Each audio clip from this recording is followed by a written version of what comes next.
What's up, guys? Welcome to This Week in the NFL, Week 8. It's our Week 8 preview, halfway through the season after this week, so that's pretty crazy.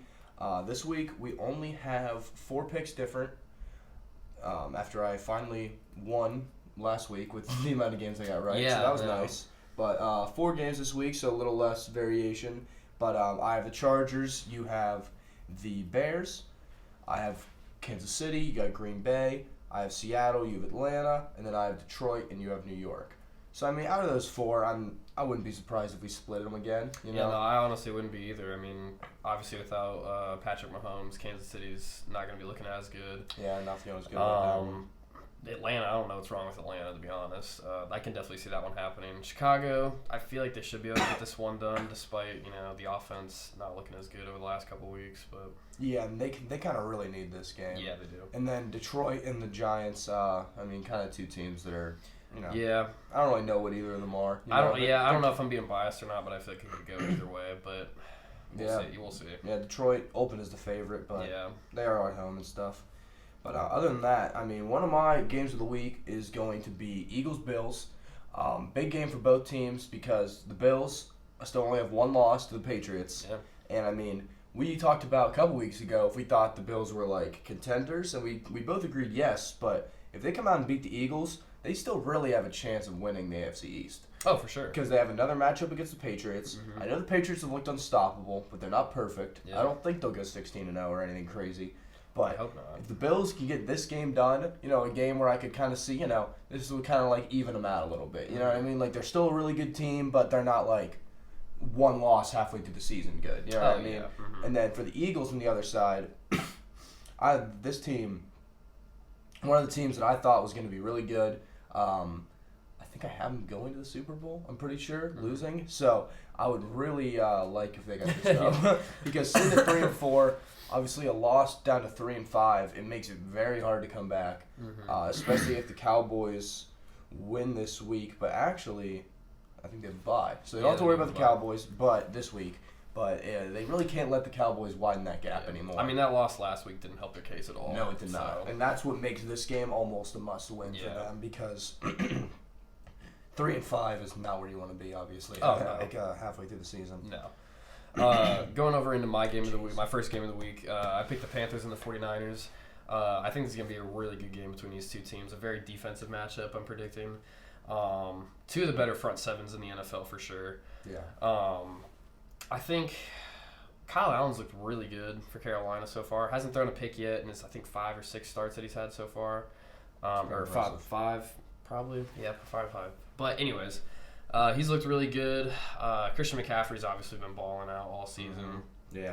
I'm actually going to be really curious to see how Jimmy G does over in San Francisco against his defense. He's looked shaky at times, so I think this defense will give him a good challenge, even though he did look pretty solid against the Rams a couple weeks ago.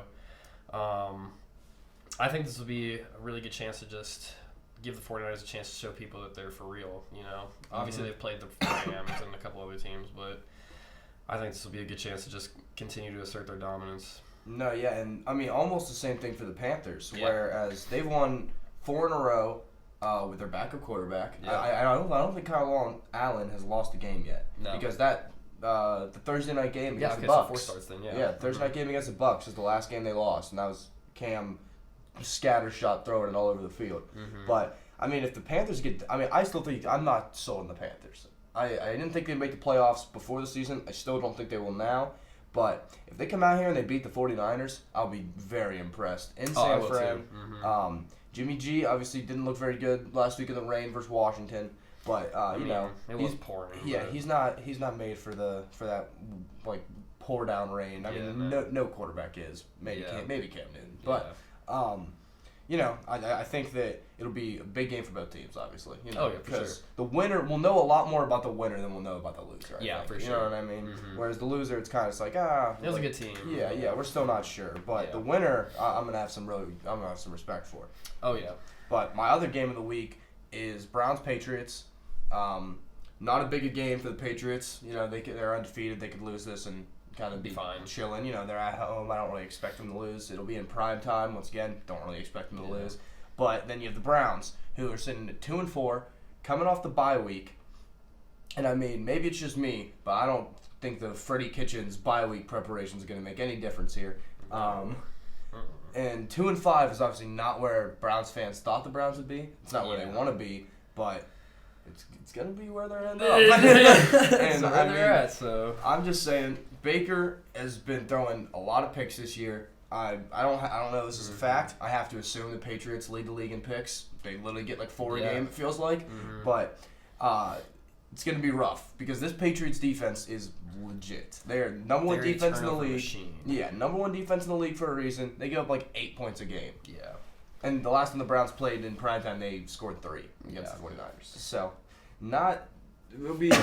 it's a game that if the Browns win will be very big, but I don't see it happening. Yeah, no. I mean, even if the Patriots lose, they're gonna be like, oh, the Browns had a bye week. They have more time to prepare. Yeah, all that stuff. Baker finally threw more TDs and picks, like all that. Yeah, so whatever. Moving on to my second game of the week, I have the Bears and the Chargers. I had originally had it at Houston and Oakland, but I decided to change my mind because I felt like this is a must-win for Chicago to keep their playoff hopes alive. And even their division hopes alive because the North just looks amazing this year. It really does. All 4 teams look good, which I feel like doesn't happen at all. Not very often. So I feel like and the Chargers haven't looked that good this year either. They've been coming up short all year, whether it's Melvin Gordon fumbling on the goal line for the game, Philip Rivers throwing a pick in Detroit to lose the game in the end zone. It's just Delvin Hodges. Yeah, losing to a third string quarterback. Like, I don't know what's up with this team. I was expecting a lot more from them. But I think this is a game that Chicago can use to get back on track after getting mollywopped last week. So I think this will be a good game for them to rebound and just get back on track with everything. Yeah. Also, Mitch Trubisky needs a good game just for himself, just for his confidence. For no one other than himself. Yeah. He just needs. He had some garbage time stats against the Saints, so maybe that'll get him a little confidence going into this game. But yeah, I mean, as a guy that had the Bears winning the North and as a playoff team, it's a pretty. If they lose this, I'm gonna be like, because the Bears were a popular team that everyone was like they're gonna regress this year. Yeah. The same way the Jaguars did after their really good year, where they were carried by their defense and the mediocre quarterback. Yeah. So a lot of people thought that was gonna happen, and it kind of looks like it's gonna happen. Yeah. But once again, big game here. They can get back above 500. Calm down, everyone, a little. You know. But for my college game of the week, there's some really good games this week. There are. We got a number of ranked matchups. Options. Yeah, number of ranked matchups. But for my money, the best of the best is number 9 Auburn at number 2 LSU. Both teams battle tested. Auburn's played 3 ranked opponents, 2-1 against them. LSU's played 2 ranked opponents, 2-0 against them. So both teams, they've played tough teams already. They both played Florida. They both beat Florida by around 2 scores. I think it was 11-14 they each won by. I think LSU maybe won by a little less because they didn't cover for me maybe. Oh, no, they won by exactly 14. Yeah, they did cover for me. Auburn won by like 11. But both teams beat Florida. For my money, I'm going to give it to LSU. I mean, they just have looked. They just their offense has never looked bad. Like it just hasn't happened yet. There's been no point where I've been like, oh, Joe Burrow's struggling right now. Dude completes 80% of his passes. Haven't even been able to see he's been struggling. He literally completes 80% of his passes pretty much. He's near the top in yards and touchdowns. I mean, we talk about him every week. It feels like, but I just can't believe it. I mean, we can't help it. Honestly, he's so good. He just came out of nowhere. So because of the Joe Burrow factor, I'm gonna give it to LSU. I like Bo Nix. Young kid though in Death Valley. I think he'll have some turnovers. Yeah. So we'll see, but I mean, it's gonna be a great game regardless. Oh, for sure. Moving over into my college game of the week, I picked number 3 Ohio State against number 13 Wisconsin. Obviously, this could have been a way better matchup, but Wisconsin got upset by unranked Illinois, which is kind of depressing. Choked. Yeah, it's just completely choked. But it's still going to be a really good matchup. Still, it's a must-win for both, obviously, in terms of Ohio State continuing their playoff hopes. And honestly, Wisconsin really isn't even out of it yet. No. They're in the West. If they continue to win out, if they beat Ohio State, they'll be okay. They beat Penn State. They'll have to play Minnesota last game of the season, and Minnesota's, I think, in first in the West over there right now in the Big Ten. They have to be. So I think barring this game, if Wisconsin beats Ohio State, that'll be Minnesota and Wisconsin. I can't talk. Minnesota and Wisconsin will probably determine who goes to the Big Ten West Championship. So It'd be pretty crazy if the Big Ten championship ends up being like Penn State, Minnesota, or yeah, something like so weird. Just what no one at all expected. But but both defenses are obviously amazing. So I think it's just whichever guy on offense, Jonathan Taylor, if it's going to be Justin Fields, or if it's going to be J.K., whichever offensive guy on either team makes the most plays, I think is going to come out with this game. Mm-hmm. Yeah, completely agree. And then another big game is Michigan Notre Dame. So that's a pretty big one for just for the Big Ten in itself. Yeah. But I mean, this Ohio State Wisconsin game, as you said, it could have been a lot better. But because Wisconsin's one-loss team, still pretty highly ranked. Like, I'm curious to see if they're gonna come out like angry and mad, like gosh, like we lost, or if they're kind of just gonna be like dang, like you know what I mean? Yeah. Just kind of like be still kind of thinking about that game. I think it'll like be one of the two. You know what I mean? Oh no, it's definitely gonna be one of the two. I think they won't just come out just as they would a normal game. Like after losing like that to Illinois, they have to that locker room has to be a little weird. I feel like doing that and then turn around having to play Ohio State, you got to be angry. And you got to go to the shoe. Yeah. You got to walk, and they had to go into a tough environment. Yeah, they had to go to Illinois, and that's where they lost. Yeah. So 2 back-to-back games on the road. I don't know. Wisconsin might be kind of ready to roll over. We'll see though. Yeah, we'll see. I wouldn't expect it, but we'll see. But moving on to our total locks of the week. My first one is Texans -7 versus Oakland. Everyone before last week, everyone was kind of like, are the Raiders for real? Are they a pretty good team? And I just still don't think they are. That would be my answer. They've shown flashes, but not really. Yeah, I don't. Derek Carr the fumble out of the back of the end zone against the Packers. They didn't look good last week. Now they're playing the Texans. Texans are coming off a loss to the Colts. They're going to be hungry. They're going to want to get this game. I think they just kind of blow Oakland out of the water. Oh yeah, I can definitely see that happening. Yeah. Going on to one of my locks of the week, I have the Saints -10.5 against Arizona. The Saints are at home for this game, and there's rumors kind of starting to fly around that Drew might come back. Honestly, I'm not anticipating it personally because they have a bye week next week, which I would be like, hey, just rest another week. Yeah. Don't rush it. We're gonna need you for the playoff push anyways. Teddy's been doing fine. So I feel comfortable about this one because Arizona's defense is god-awful. And it didn't seem like it last week because the Giants' offense sucks too. But Arizona's defense is not good, and I'm expecting Teddy and Alvin and Kamara and them to have another big day. Yeah, I have to assume that Kamara's going to be back. I think that he's going to play. I was looking at my fantasy this morning, and they're expecting him to be back. It's looking like he's going to play. Nice.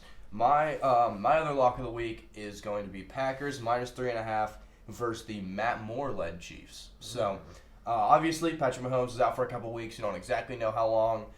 Matt Moore looked serviceable in his. He's been a solid backup in his assignment last year. I remember he started a playoff game versus the Steelers. Like what? Yeah. But we obviously won. I think that's the game where Bud Dupree murdered him. I don't know if you remember that clip. Oh yeah. He just killed him. Awful.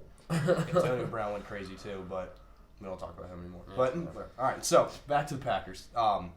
Matt Moore's the quarterback of the Chiefs. I think the Packers come in. It is in Arrowhead, I'm pretty sure. But the Chiefs lost they lost 2 straight games in Arrowhead with Patrick Mahomes. So I'm not it's looking like 3. Yeah, I'm not gonna think they're gonna lose this one. So. Just the Packers. If both quarterbacks are here, I don't even know who I'd bet on. It would be a fantastic game. And honestly, I'm kind of mad that we got robbed of Mahomes versus Rodgers on Sunday night or Monday Night Football, whatever night this game is on. They could be meeting up in February. Very possible. Who knows? Moving on to my second lock of the week, I have Colts -5.5 against Denver. Colts are at home, which I like, obviously. And then it's Denver. I'm not, Joe Flacco, not scared of Joe Flacco. Defense has looked less than impressive compared to previous years. Yeah, agreed. I just feel like 5.5 is a good enough cover spread. I feel like they can at least win by a touchdown. So yeah, and Jacoby Brissett's looked really good. He has. Dude, I mean, this once again could be completely wrong, but I think that if you bet against Denver every week, you'd win. Yeah, I'm not positive on that because obviously they got a couple wins, but I feel like I don't see their third win coming here. Yeah, I feel like you'd still be up if you just bet against them every week. Yeah. As long as Joe Flacco's the quarterback, I'm just gonna think that they stink. Like that's just gonna be. You can't change my mind. Yeah. That's just gonna be a correlation in my head. No matter how many games they win, if Joe Flacco's still starting, I'm like, No, it's not. Don't worry about them. But with that, guys, that's going to be our show. As I said at the top, I can't believe we're about to be halfway through the year. Yeah. I still feel like I'm not even sure about a lot of these teams, honestly. You know, there's a lot of teams where I'm still just like, geez, are you guys going to have a top 10 pick, or are you going to be fighting for the wild card in the last week? And teams like the Bears and like the Vikings, like still kinda, and like the Panthers. Like I don't know what those. And honestly, kind of even the Colts. Like I don't know what those teams are yet. No. The Browns, the Steelers. I mean, the Ravens. Honestly, even the 49ers. Yeah. To an extent. Like, yeah, they might be undefeated right now, but who knows if they'll keep it up. Yeah, you really don't know, because Seattle's still right there in that division. The Rams are hanging around still. I think the Rams, second half of the year, are going to turn it around, and people are going to be like, oh, yeah, almost forgot about those guys. You know what I mean? I think they got the Bengals this week. We didn't even talk about that game because they're going to win by 20, hopefully. I mean, honestly, that might be a good game to bet they're over in London. Yeah. Time change could get them going from L.A. to London. That is pretty far. That is pretty far. Andy Dalton, very far. Andy Dalton doesn't even understand time change. All right, guys. We will see you next week.